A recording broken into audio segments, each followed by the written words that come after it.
lui. L'homme spirituel reconnaît que son corps est le temple du Saint-Esprit et fait en sorte que son corps puisse demeurer un temple qui est propre et qui est propice à accueillir et à renfermer la gloire de Dieu en lui. Amen.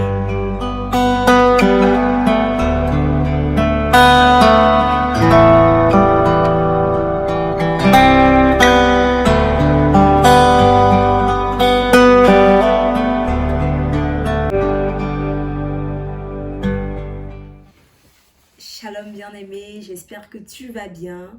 Je te bénis, je bénis le Seigneur aussi pour ta vie ainsi que pour la vie de ta famille. Bien-aimé, si tu as pu cliquer cette vidéo, c'est parce que le Dieu Tout-Puissant que nous servons est bon. Il t'a fait don gratuit de sa personne, le don de la vie, puisque lui-même est le chemin, la vérité et la vie. Si tu es nouvelle ou nouveau par ici, bienvenue à l'école de partage, la chaîne sur laquelle nous partageons autour de la parole de Dieu. Nous partageons des témoignages et nous partageons également des temps forts dans la présence de Dieu. N'hésite pas à t'abonner, à activer la petite cloche de notification si tu le veux bien. Et je t'invite également à rester jusqu'à la fin de cette vidéo et à liker si tu as bien aimé cette vidéo et à commenter également si tu le veux bien. Dans notre vidéo d'aujourd'hui, nous allons poursuivre notre série de partage sur les 3 types d'hommes. Pour la première vidéo, nous avons abordé l'homme animal dans laquelle nous avons décrit et défini ce qui est un homme animal, où est-ce qu'on pouvait le trouver et à la dimension à laquelle le Seigneur l'attendait et quelle était la solution de Dieu pour sa vie. Par la suite, nous avons également abordé l'homme charnel que nous avons décrit comme une personne qui vivait selon sa chair et que Dieu attendait de cette personne-là qu'elle puisse vivre selon l'Esprit de Dieu. Si tu n'as pas encore regardé ces deux vidéos, je te mets les liens en description. N'hésite pas à aller les consulter et à les regarder également. Peut-être que tu te situes dans la dimension de l'homme animal, ou peut-être que tu es un homme charnel, ou peut-être que par la grâce de Dieu, tu es aussi un homme spirituel, celui dont nous allons parler aujourd'hui. Trêve de bavardage, nous rentrons donc dans le vif du sujet. Qui est un homme spirituel ? Alors, l'homme spirituel, par la grâce de Dieu, c'est la dimension à laquelle le Seigneur attend le chrétien. C'est le chrétien que Dieu veut avoir aujourd'hui. C'est la personne qu'on appelle réellement chrétien et c'est la dimension à laquelle le Seigneur appelle tous les chrétiens.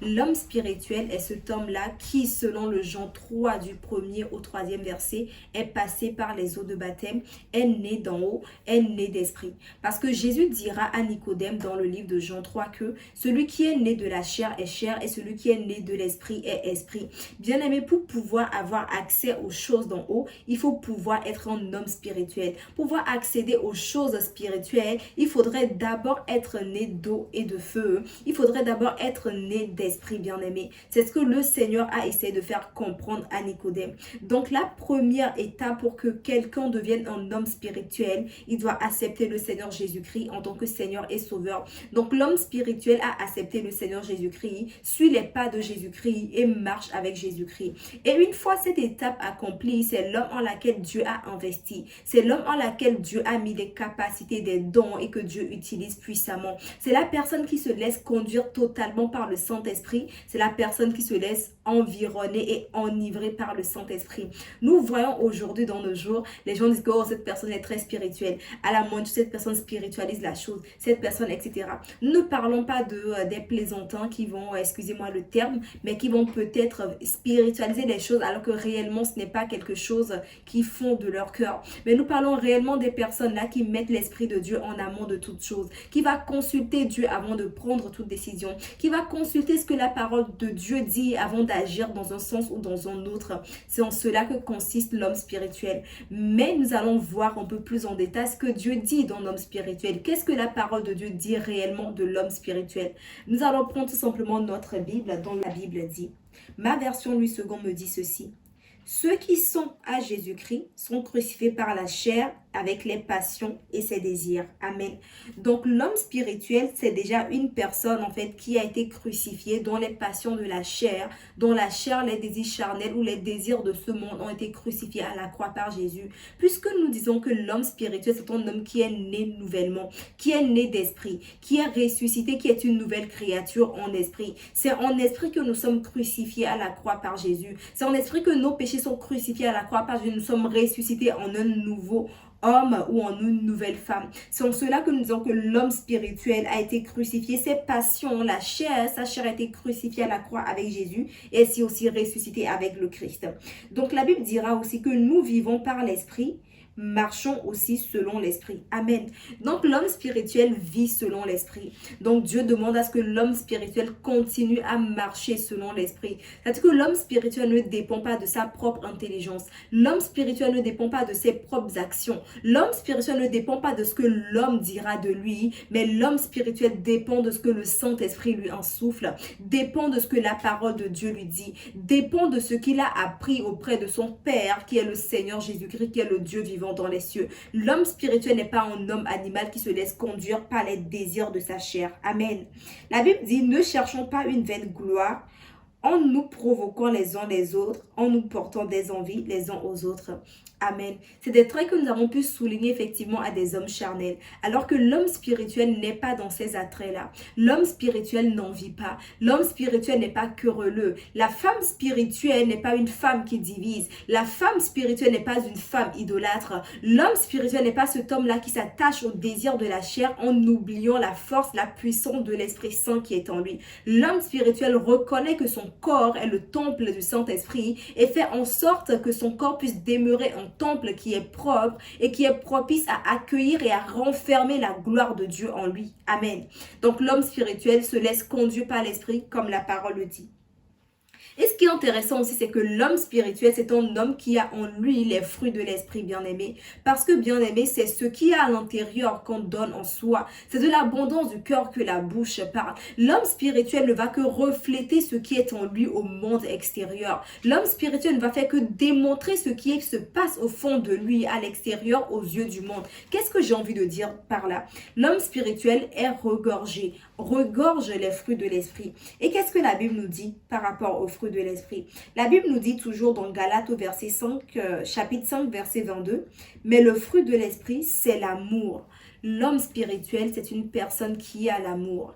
L'homme spirituel aime sans condition. L'homme spirituel est rempli d'amour et communique cet amour-là. Je ne parle pas de l'amour des hommes ou entre les femmes. Je ne parle pas seulement de l'amour entre parents et enfants. Je ne parle pas seulement de l'amour que nous pouvons connaître parce que nous aimons les gens qui nous aiment. Mais je parle du réel amour. Cet amour-là dont Jésus nous a aimé, qu'il a poussé à la croix. Je parle de cet amour-là inconditionnel où tu aimes ton prochain comme toi-même. Parce que Jésus a dit, aimez-vous les uns les autres.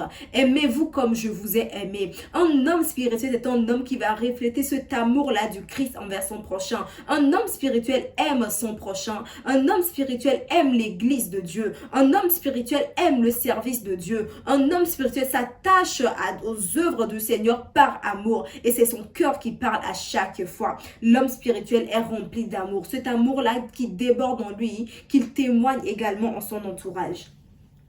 La Bible dira aussi que l'homme spirituel, le fruit de l'esprit, c'est aussi la joie. L'homme spirituel est joyeux. La joie de l'Éternel est sa force. La joie de l'Éternel rayonne en lui. Même lorsqu'il ne va pas, il y a toujours cette lumière-là, cette joie qui sort comme de nulle part, qui vient l'envahir. Parce qu'il sait que c'est le fruit de l'esprit qui est la joie qui l'envahit.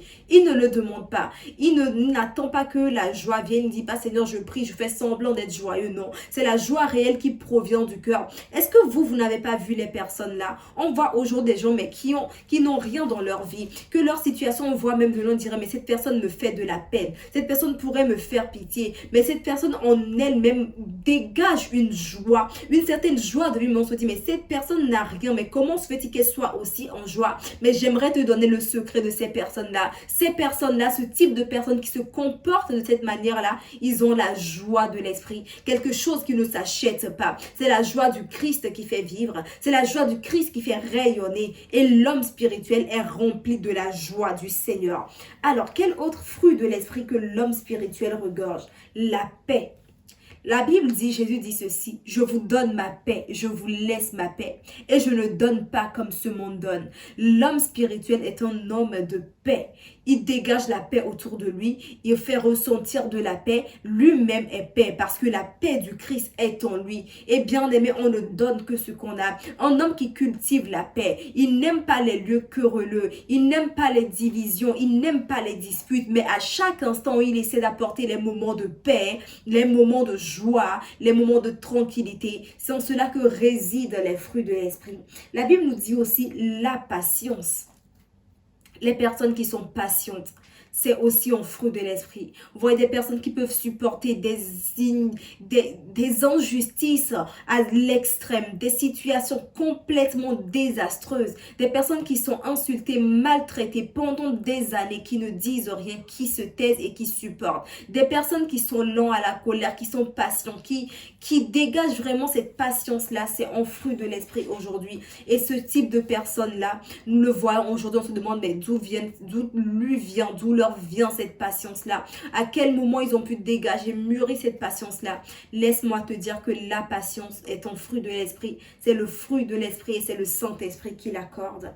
La bonté, des personnes qui sont foncièrement bonnes, des personnes qui en elles-mêmes savent que j'ai la bonté, je suis bon, pas parce que je m'attends à quelque chose en retour, mais je suis simplement bon et bonne de cœur. Ça, c'est le Saint-Esprit qui le donne également, ainsi que la bénignité, la fidélité. La fidélité aussi, c'est un fruit de l'esprit, bien-aimé. On voit des gens aujourd'hui qui sont des personnes tellement fidèles, des personnes loyales qu'on voit autour de nous, des personnes, on dit, mais cette personne, mais comment elle pourrait être comme ça? Malgré la trahison qu'on lui a procurée, mais cette personne reste fidèle dans ce qu'elle a entrepris. Cette personne reste fidèle envers ses proches. Et non seulement envers ses proches, mais cette personne reste fidèle dans le service de Dieu. Cette personne reste fidèle dans l'œuvre du Seigneur. Cette personne reste fidèle dans sa foi à l'Éternel. Cette personne reste fidèle dans son cheminement à Dieu. C'est-à-dire que cette personne est fidèle à Dieu. La Bible dit que Dieu même dira que vous me trompez. Mais cette personne ne se situe pas dans cette catégorie de personnes dont Dieu dira que vous me trompez. Non, dans Malachie. Mais cette personne est une personne qui reste fidèle au Seigneur. Et nous poursuivons, la Bible parle de la douceur. On a des personnes qui sont tellement douces aujourd'hui. On se demande, mais cette personne est très douce. Cette personne est très douce. Vraiment dégage une certaine douceur, une certaine assurance, une certaine tranquillité d'esprit. Et ça, c'est un fruit du Saint-Esprit. Et la Bible nous parle aussi de tempérance. La tempérance, c'est la maîtrise de soi. Une situation qui pourrait te pousser à aller aux extrêmes de tes réactions. Une situation qui pourrait te pousser à t'énerver à l'extrême, à réagir, à être active à la décision. Mais le Saint-Esprit, par son esprit, te tempère. Avec la sagesse d'en haut, avec la main du Tout-Puissant, le Saint-Esprit tempère cette personne afin qu'elle puisse être lente à la réaction, afin qu'elle puisse se contrôler, se maîtriser. Ça, c'est le Saint-Esprit qui le donne également. Bien aimé, simplement pour dire que l'homme spirituel est non seulement un homme qui est passé par les eaux du baptême, qui a accepté le Seigneur Jésus en tant que Seigneur et Sauveur, mais est aussi un homme qui dégage les fruits de l'esprit. Bien aimé, il y a quelque chose qui nous différencie du diable. Le diable peut faire semblant de reproduire des semblants de délivrance. Le diable peut faire semblant de donner quelque chose, des choses matérielles à des personnes, mais la seule chose que le diable ne peut pas reproduire, la seule chose que Satan ne peut pas donner à ses adeptes ou à ses enfants ou aux faux qui sont au milieu de nous, aux loups qui sont juste dans la bergerie, c'est l'amour, c'est la patience, c'est la bénignité, c'est la bonté, c'est la tempérance, parce que le diable n'a pas ces choses-là en lui, puisque ces choses-là proviennent du Saint-Esprit. Et en homme spirituel, on le reconnaît à ses fruits. La Bible déclare même que vous reconnaîtrez les vrais. Il dit qu'il y a, là où il y a les vrais, il y a aussi les faux. Mais vous les reconnaîtrez à leurs fruits. Et ce sont les fruits qui parlent. Quels fruits est-ce que tu dégages? Est-ce que tu dégages les fruits de l'esprit? Parce que c'est seulement à tes fruits qu'on te reconnaîtra. Bien aimé, même la Bible déclare que l'olivier ne pourra produire que des olives. Bien aimé, un bananier ne pourra pas produire un autre fruit. Un manguier ne pourra pas produire des raisins. C'est ce que tu es que tu produis à l'intérieur. C'est qui agit en toi, selon qui agit en toi, que tu reproduis les fruits de ce maître-là à l'extérieur. Donc l'homme spirituel, c'est l'homme au cœur de Dieu. C'est l'homme qui marche selon l'Esprit de Dieu, qui se laisse conduire par le Saint-Esprit. Alors bien aimé, toi qui es homme spirituel, continue sur ta lancée-là, accroche-toi encore plus au Seigneur Jésus-Christ. Et cette personne-là qui n'est pas encore homme spirituel, qui s'est retrouvée peut-être dans l'homme animal ou dans l'homme charnel, je t'invite également à te réconcilier avec ton Seigneur et à marcher selon l'Esprit de Dieu. Bien aimé, il y a un verset, un passage de la Bible que j'aime beaucoup, c'est le livre de Apocalypse, c'est à la toute dernière page de la Bible. La Bible dira ceci, que la personne qui fait du bien continue à faire le bien et que la personne qui fait le mal continue aussi à faire le mal.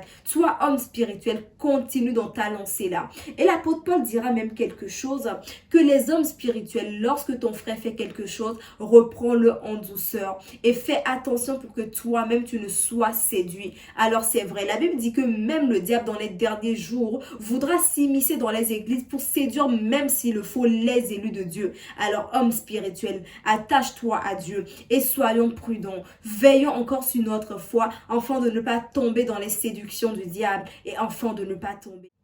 Alors, merci bien-aimé d'avoir suivi cette vidéo du début jusqu'à la fin. S'il y a des sujets sur lesquels tu n'es peut-être pas d'accord ou sur lesquels tu souhaites revenir, n'hésite pas à les mentionner en commentaire.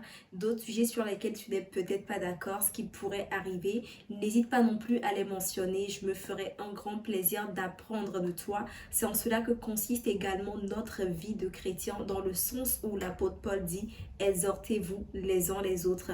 Et pour finir, je t'invite, si tu n'es pas encore abonné à ma chaîne, n'hésite pas de t'abonner à ma chaîne et de cliquer sur la cloche de notification afin d'être informé lorsque je publierai une nouvelle vidéo. Alors bien aimé, je prie que la grâce et que la faveur de l'Éternel soit sur toi ainsi que sur ta famille.